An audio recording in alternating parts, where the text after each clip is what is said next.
What's up, everybody? Welcome to another episode of Titletown Talk. I'm your host, Ian Ewing. We are doing our final draft preview on today's episode. Tonight is round one of the NFL draft, the 2026 NFL draft in Pittsburgh. We got old Pittsburgh. I wish it was back in Green Bay. I probably would have went this year, ironically. Today's episode, we're going to talk about my official predictions. We're going to go over who I think they're going to pick tomorrow night as well as Saturday. We'll do a couple of mock draft scenarios, and then we'll put the final prediction in. But first, Gutey talked to the press on Tuesday. There wasn't a whole lot to go over, but I thought we would touch on a couple of them. He was asked about nose tackle, if they needed to address nose tackle. He actually asked, he was asked if Hargrave was going to play nose tackle, and he mentioned, well, he can definitely do a little bit of that. And then he mentioned Wyatt can do it as well. He kind of punted on the answer, but he did give us something useful there, which is, hey, we probably would have more of an appetite for a pure nose now that Gannon is here. So that indicates that they're playing a 3-4. We already kind of knew that. I would be surprised, as you guys have heard me say over and over again on this podcast, if they drafted a nose tackle super early. I don't know that they value it enough to take it in round 2. Maybe they consider it in round 3. I would still be surprised and honestly a little bit disappointed. I've heard TJ Slayton's name floated around. If you guys remember, TJ Slayton was not brought back on a contract extension last year, and the Bengals signed him. But the Bengals also traded for Dexter Lawrence, which is interesting. I never would have thought that they would have done that, by the way. And I would have not traded anything above a second-round pick, and they gave the 10th overall pick to the Giants, which, whatever. I guess it's you do you, Bengals. They're not anywhere closer to competing with them, by the way. I do think it was a little bit interesting. He was asked about the cornerback room, and he said that we definitely need to add bodies there, which, you know, if there's any of you pessimists left that think that they're going to do the whole not draft a cornerback early thing this year, and, you know, there's a lot of pessimistic Packer fans I've learned since starting this podcast. They will be drafting at least one corner. I think they're probably going to draft 2. It sounds like they're definitely going to bring more in, at least for competition. I would expect them to draft 2 corners. That's my official prediction. And then they'll bring in UDFA type after the draft. Sounds like they're comfortable with the offensive line room as well. That was an interesting answer there. He talked about all the guys in the O-line. He clearly likes Travis Glover a lot, which we sort of knew. He mentioned Jacob Monk being really good at center in the game that he played this year. And then he mentioned the receiver room that he felt pretty good about that too. But both of these answers felt a little bit cookie cutter and like, you know, what's he supposed to say type of thing. Other than that, the press conference was a bit boring. We did get 2 more top 30 visits. There's only 1 left. It's probably unreported. I mean, I don't think they're going to announce it today. Maybe they will before the draft tomorrow night. But Max Ionashore from Arizona State, he's an offensive tackle. They brought him in. He was also a Senior Bowl guy, so technically he would be like a standard tier 1, like we got to watch him type of thing. But there's one problem with that. He's probably going to get drafted in round 2 / early in round 2. Round 1, early round 2. He's probably not there in round 2, but maybe he's a guy that they trade up for. There's probably a couple of guys that they might be willing to trade up for. I don't know where he fits. I certainly wouldn't be giving up any draft capital next season to trade up in this draft. Personally, I don't think any of these guys are worth it except maybe Chris Johnson. But he was a Senior Bowl guy, like I said. I think they do like him. I would be surprised if he's a Packer, but he was an interesting one. And then it was reported by Bill Huber of SI. He said, yeah, the Packers brought in a quarterback for a top 30 visit, and they didn't give his name, which I thought was weird. And in my mind, I'm thinking, did they bring in like Ty Simpson or, I don't know, one of the top guys? Did they bring in Fernando Mendoza? Like, who knows? I just thought it was a little bit weird. And then they finally got the name. His name is Kyron Drones from Virginia Tech. And actually, I did watch a little bit of him, sort of on accident. He kind of came up on YouTube when I was watching another player. Like he was, you know, Kyron Drones highlights, Virginia Tech. And I was like, whatever, I guess we'll keep it on. So I thought that was a little bit ironic that happened. He definitely fits all the Packers' typical thresholds. He's got a really high RAS. He's got decent size. He's 6'1", so he's a little short. But he's got a cannon for an arm, and he can move. So it kind of reminds me of like Malik Willis Jr., you know, and I think if they're going to spend a draft pick on a quarterback, you want to pick a guy like this. No disrespect to Baron Morton, which we'll talk about in a second. Baron Morton is Chris Sims' 3rd ranked quarterback in the entire draft, which is hysterical, by the way. I do think that Baron Morton's a bit more ready to play than Drones is, but I think Drones has a higher ceiling, which is what you're picking, you know, late in the draft. All right, I wanted to go through just a couple of thoughts on the draft overall. I've mentioned a couple of these things in previous episodes, so I don't want to spend too much time on this before we get into the actual players that they might pick. I want to talk through these things. So thought number 1 is I think there's 3 positions they're considering at 52, if they stay there.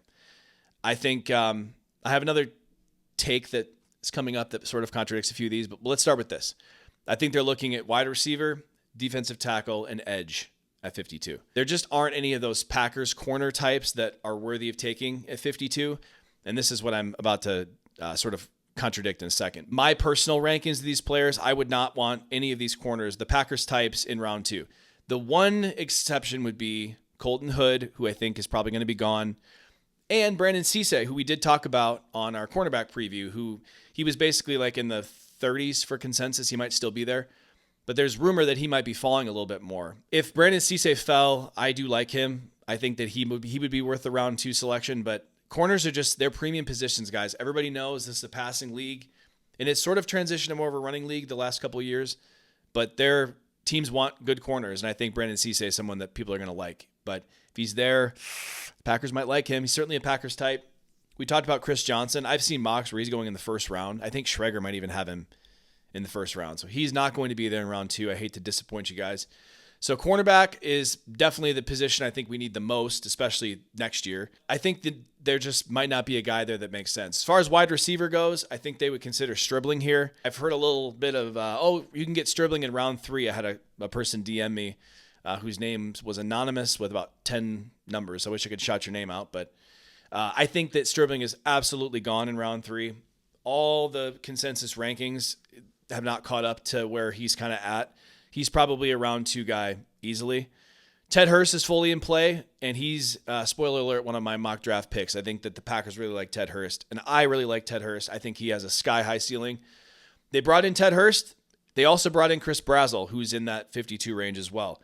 He's starting to show up in like 3rd-round mocks, so maybe he's falling a little bit, but I think wide receiver is more than in play here at 52, especially if they stay there. Then we have edge, and this is where I think edge is a position I think a lot of people might be a little annoyed with, but you got guys like Malachi Lawrence, who's probably a round 1 pick, and I've been seeing him in mocks as high as like 25, which is interesting.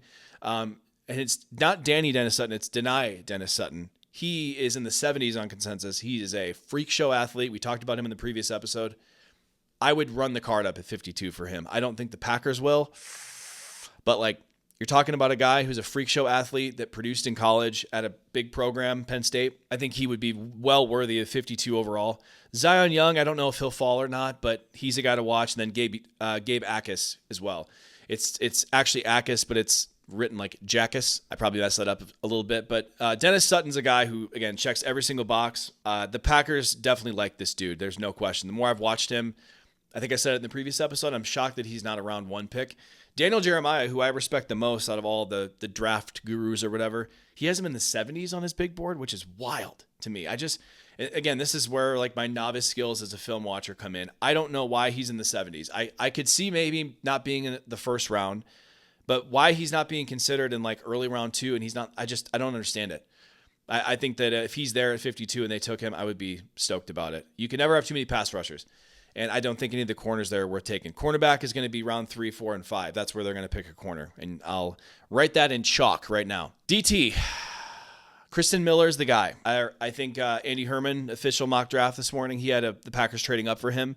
I would be totally on board with that. I don't think he's going to be there at 52. I really don't. I think he's getting a little bit of, he's rising a bit. Then there's Lee Hunter, who they brought in for a visit, and he was a Senior Bowl guy, so he's somebody they really like, but he didn't test well. I'm not a big fan of the Lee Hunter tape. It's fine. You can definitely see the vision there, but he's not even ready to play year 1. I just don't think he's worth that pick. I also think there's a chance he's gone, but we'll see.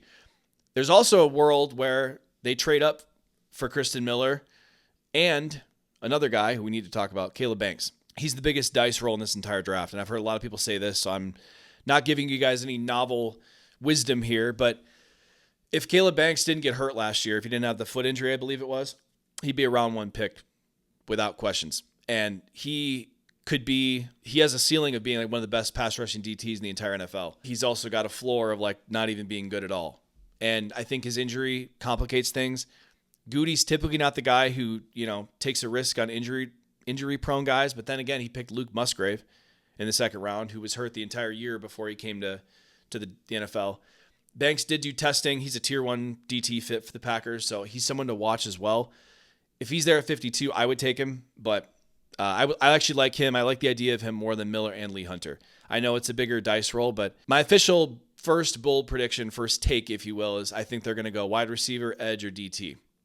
And I think if they go receiver, a lot of people are going to be mad. But the caveat being is if one of those corners, those top corners that are in the 30s and 40s in consensus fall to 52, I could see them pick that pick. But thought number 2, this draft is just going to look weird. And I sort of mentioned this on the last episode. The difference between the 40th player and the 120th player, it's never been this close before.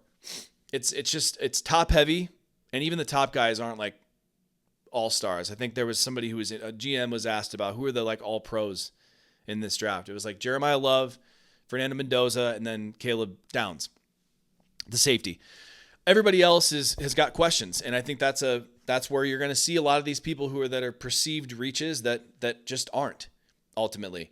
And it's a total eye of the beholder type of draft. And those are fun, right? But what I think is interesting is you're going to have a lot of discourse, whether it be the Packer fans or other teams' fans. You're going to see a guy that was in like the 60s and 70s in the consensus board taken in round 1.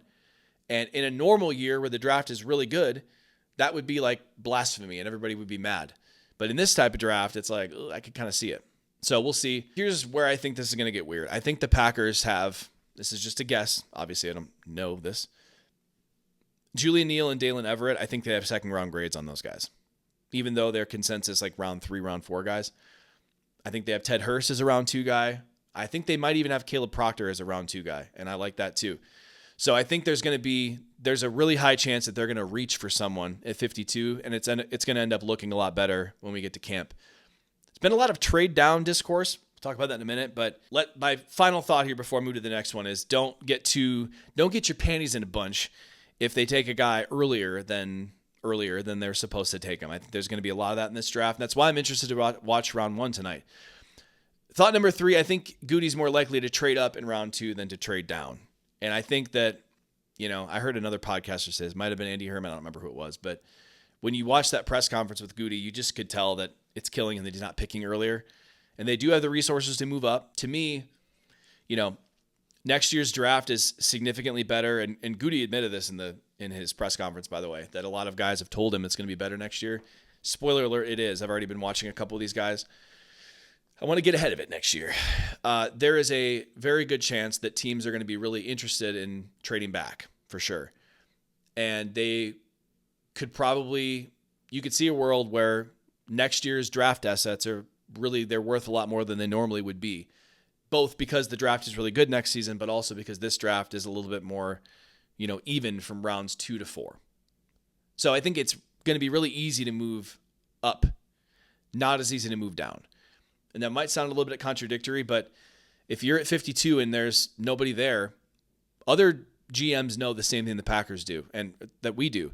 The draft is a lot more even.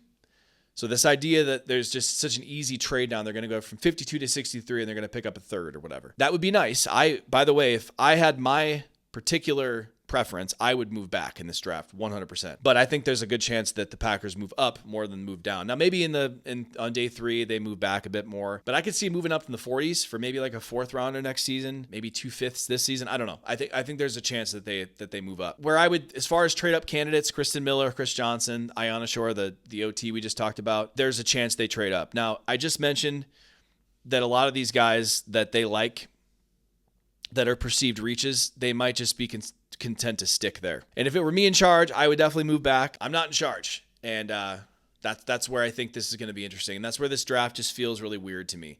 I've never felt more confident in the players the Packers like. I have a complete lack of confidence in where these guys are going to go. That's kind of and that's why you'll see in a minute why I kind of have my predictions look a bit weird. So why don't we just jump to it? To give you guys my big board. My big board is a lot smaller than other people's, so I obviously have a less chance of being correct. We have 8 draft picks as of now. If I can get 6 of these right, I will be stoked. Last year, my big board had like 4 of the 7, so I would love to be a bit better. Quarterbacks that they're going to consider, Baron Morton. Obviously, they had him in for a top 30. Kyron Drones, they also brought him for a top 30. Cole Payton from NDSU, and then Taylor Green from Arkansas. Those are the 4 quarterbacks I feel pretty confident that they're going to like. Running back, Mike Washington Jr. We've already talked about him. Kalen Black. Both of the guys, if they took my Washington in the second, I've come around on this. I don't think they will. But if they took him in round 2, I'd be fine with it. If they took him in round 3, I'd be stoked. Kalen Black's a round 4 to round 6 guy. Then there's Seth McGowan, who I really like as well, probably a more later round pick, and then Jaden Ott. Those are the running backs I think they're going to be most likely to consider. Wide receiver, the list is big. Jeremy Bernard, Ted Hurst, Dejon Stribling, those are round 2 guys. Bryce Lance, Malachi Fields, Jacoby Lane, those are round 3, 4 guys. And then Caleb Douglas and Anthony Smith are guys that are later in the draft. Those are the receivers. I bet you they pick one of those guys. I feel really confident they're going to pick at least one of them. Anthony Smith is the most likely because he was a top 30 visit. He's probably a round 7 guy, but we'll see. Tight end, Sam Roush. I don't think they're going to pick Sam Roush, but if he was there in round 4, I'd be interested. By the way, in the last episode, we talked about tight ends. I was like, I don't know which one of these guys can block. Sam Roush can block. And I saw some tape of his I really liked. John Michael Gillenborg, Tanner Koziol, and then Eli Raridan. Those are the 3 other tight ends I think that they would consider. And tight end, I could see him taking a tight end as early as round 3. I could also see him not taking one at all. So we'll see. O-line, Trey Zune, and I have to go off of other people's knowledge here. Every Packers person that I follow and I respect has said like he's a tier 1 perfect Packers fit through and through. He's a tackle that's going to probably play guard or center in the NFL, but he can play all 5 positions on the offensive line. The Packers are going to love that. He's somebody that we'll probably see in a lot of mocks. Austin Barber I like as well. Jennings Dunker, the mullet extraordinaire with the crazy stash. Logan Taylor, Ethan Onianwa from Ohio State. He was a top 30 and a Senior Bowl guy. So circle him. And then Delby Lemieux and Josh Geske. Geske was also a top 30 visit. At edge, it's interesting with edge, right? There's guys at the front I think they're really going to like, and then it just falls off a cliff. So there's Danny Dennis-Sutton, Romello Height, and both of those two. Romello Height you can probably get in round 3 or 4. If they took him in round 3, I'd be mad, but round 4 I would be fine with. Michael Heldman, who was in Daniel Jeremiah's top 150, by the way. He was also a top 30 visit. He's somebody to watch on day 3. Vincent Anthony Jr. and then Nigel Kelly. Those are the other edges I think that they're going to consider early and late. DT, there's a lot of guys. Defensive tackle. Lee Hunter, Kristen Miller, Caleb Proctor. I think Caleb Proctor is probably a round 3 guy, but if they took him in round 2, I'd be fine with it. Dominique Orange. I don't want Dominique Orange until like round 3. Probably not even then, to be honest. I just don't see the pass rush upside from him. And I know there's been guys in the Packers sphere that see the pass rush upside. I don't see it. So if they took him in round 2, I'd be really mad. I'd probably still be mad in round 3. Grayson Halton, complete opposite. He's a 3 tech, but I really like him. Chris McClellan, James Thompson Jr., DeMonte Capehart. That's the other 3 that I like in round 3 and later. And then there's Jordan Vandenberg, who I really, really, really like. He was a top 30 visit, super freak athlete. If they took him as early as round 5, I'd be fine with it. I think he's got a super high ceiling. And then Ontario Thompson was also a top 30 visit. He's a guy that I think they're going to consider as well. They're going to add one of these DTs. I would bet the farm on at least one of these guys is a Packer. Which one? I'm not sure yet. Linebacker, Jaden Duggar, Caleb Alarms or TJ Quinn. He was a top 30 visit. So was Jaden Duggar. Harold Perkins, Deshaun Elliott. Those are the linebackers they're going to be considering. I feel pretty confident about that. Cornerback, obviously Brandon Cisse and Chris Johnson. Those are the 2 that are the most obvious, but they're probably not going to be there in round 2. Then there's Julian Neal, Dalen Everett, Will Lee III. Reminder, Will Lee III was a top 30 visit. Dalen Everett was a Senior Bowl guy. I believe Julian Neal was as well. So I think there's a good chance that they really like Neal and Everett. I'm just telling you guys right now, if they took one of those 2 in round 2, everyone's going to be mad about it, but I could see it happening. I really do. Davison Igbinosun. Let's talk about him really quick. This is something that I think Andy Herman pointed this out on Twitter. And Bob McGinn, he's a former Packers beat writer, I think. He does draft analyst now. He has him in like round 2. I think it was somebody else has him in round 2. I think there's somebody. It might even be Daniel Jeremiah. It doesn't even have him in the top 150. So I think it really is just like a complete coin flip with Igbinosun. He doesn't quite have as high of a RAS as the Packers like, but he's someone they'll consider for sure. Charles Demings, the most likely corner that they're going to pick right here. Ephesians Prysock, Tacario Davis, Devin Moore. Those are the round 3 to 5 guys.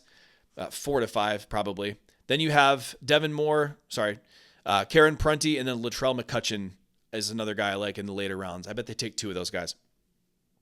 Mark my words. I bet you they take 2 of those guys. We'll just be curious to see when. I think they like Neal and Everett enough to take in round 2. The way that people have been talking about Dalen Everett, I would be fine with it in round 2.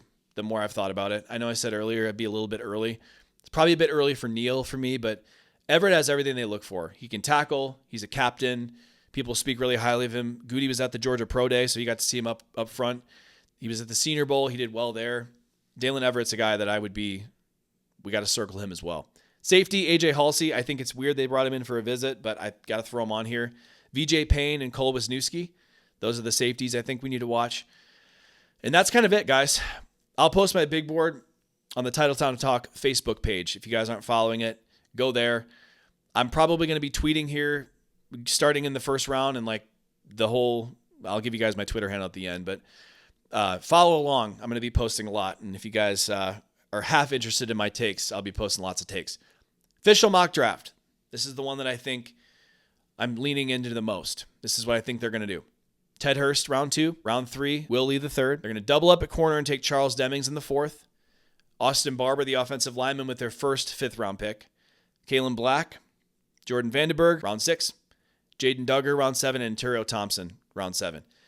If this was their draft, I would be completely and utterly stoked. Now, last year, I correctly picked Anthony Belton and Micah Robinson. Now, I had Anthony Belton in round 3 rather than round 2, but I did pick him right. I like this draft a lot. I'll give you guys another one that I liked that I did. Round 2, Lee Hunter. Not a huge fan of that pick, but it's highly likely based on what we know. Round 3, Bryce Lance, the wide receiver. Round 4, Charles Demings. Round 5, Ephesians Prysock, the corner. Trey Zune in round 5. Seth McGowan, the running back, in round 6. I like that pick. Ethan Onianwa, terrio Thompson in round 7 as well. This is another one that I really liked that I think is also possible. I think that between those 2 mock drafts, they're going to get at least 3 of those guys. That's my prediction. And if I can get 5 out of the 8 on my big board, I would be really happy about that. I'll end this episode by saying I feel really good that there's a lot of guys in this draft the Packers are going to like. And normally there's a lot of guys that are like Packers types that I'm not a fan of. The majority of the guys that they're going to like in this draft, I was a big fan of. My favorite player in the entire draft is D'Angelo Pons, but they're not going to take him. So there's if they took D'Angelo Pons in round 2, I'd be just like last year with Matthew Golden. I'd be jumping up and down, but they're just not going to do it. But I feel really good about the players the Packers are going to like. I feel really prepared that this is I got a lot of these in terms of who they like correct. And if you guys haven't listened to my position previews on some of the major positions, I didn't do all of them. I feel really confident that I got a lot of the guys right. Where I lack confidence, and I think a lot of people should lack confidence this year, is where they're going to go. Not who they like, but where they're going to go. I think rounds 2 through 4, 2 through 5 are going to be insanely chaotic, and I think there's a world where there are people that fall that we weren't expecting, and I could see them, or people picking players that were reaches way earlier than people were expecting. So it just feels like a really weird draft. I think the Packers could take literally any position at 52 other than safety. And if they did, I would understand every position except kicker and punter. Obviously, don't throw that at me. And quarterback. That's how wide open the board is. And that's good. I want them to have a wide open board where they just pick the best player available. You guys know my preferences here. I could see him taking Denny Dennis Sutton. I think Caleb Banks could be there in round 2, right? We talked about a lot of players that might fall. Chris Johnson might fall. I doubt it, but he might. My gut is telling me, and I wasn't bold enough to put it on my mock drafts. I feel like they're going to pick one of these corners in round 2 that we think are round 3 guys. Julian Neal, Dalen Everett, maybe even Will Lee the 3rd. We'll see. Let me know what you guys think of this. I'll have an episode up Sunday morning. It'll be recapping all the Packers picks. I'm excited to do it. I can't wait to unwrap the presents and talk about all the guys, read all the scouting reports, watch more highlights. I'm super stoked about it. Make sure you guys are following me on Twitter. It's Ian Ewing 227, IANEWING 227 on Twitter. I'll be posting there quite a bit in the next few days. Leave a comment here on the YouTube video. I'd love to know your guys' thoughts on my 2 mock drafts and the big board. And I'll be posting the big board on Facebook, so you guys can go there and check it out. It's just search Titletown Talk Podcast. If I'm missing someone, let me know. My goal is to keep getting better at this every season, and I feel like we are slowly but surely getting better every season. So I will see you guys on Sunday. Let's throw out all the vibes that it's a great draft for the Packers. It's a very important draft. I want to stress that before I wrap here. It's a very important draft. They need to do well in this draft. I think they will. I think we're going to leave this draft feeling really good about the Packers selections. But I will see you guys on Sunday morning. Thank you guys for watching and listening. And in the meantime, go Pack Go.